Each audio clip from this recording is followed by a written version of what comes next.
My name is Drew Holmes. I'm one of the writers working on Saints Row the Third.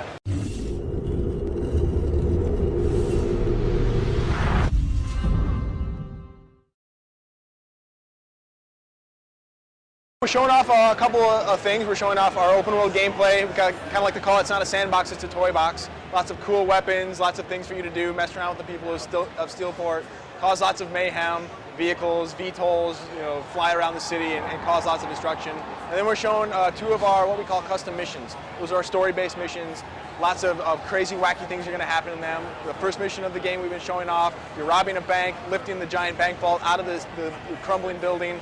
And then we transition to our second mission of the game where we introduce our main bad guys, the Syndicate, and that mission culminates in a free-fall skydive into the new city of Steelport as bad guys are trying to attack you, so it's pretty insane. It's all about crazy, over-the-top ridiculousness. We want to throw realism out the window. We want to give players this really fun, ridiculous, over-the-top experience that they're really not going to find in any other game. We're picking up a few years after the end of Saints Row 2. The Saints are now on top of the world and they've sold out. They've become global celebrities. They've got their own line of bobbleheads. They've got Saints energy drinks. There's a movie in the works about them, and they really have kind of embraced this cult of celebrity. Still being the bad guys. Robbing banks, attacking people in the streets. But there's sort of this rogues gallery of Saints Row guys that have returned.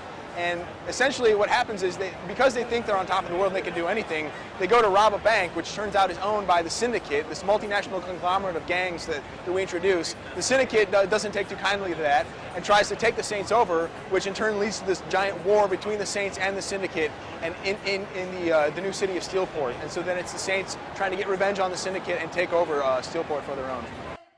The Syndicate is actually made up of three different gangs. We've got the Luchadors, which are masked Mexican wrestlers. We've got the Morning Star, which are kind of this Eastern European weapons smugglers, and the Deckers, which are kind of more the high-tech angle of the Syndicate. But those guys, they're all working together to try and defeat the Saints.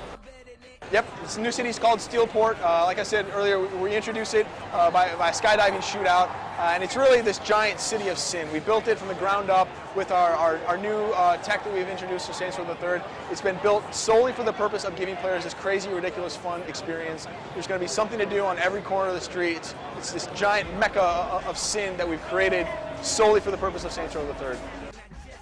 We wanted to give players a new experience, something new to explore.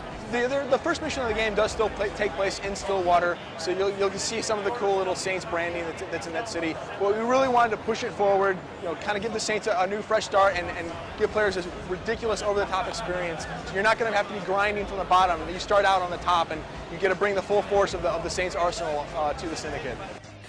Absolutely. Two-player drop-in, drop-out co-op online. You're going to play through the entire campaign with a friend. We're throwing lots of cool new tools that we'll be unveiling in the future for people to really have lots of fun with their online buddy.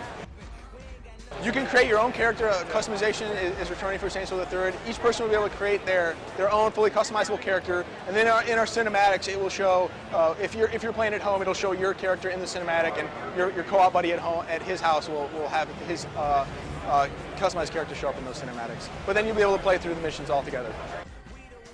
Just like Saints Row 2, he's going to talk a lot. We're going to have many more voice options as opposed to Saints Row 2. We're really giving, there's some old ones and some new ones that are going to be returning in terms of voice customization. I think people are really going to be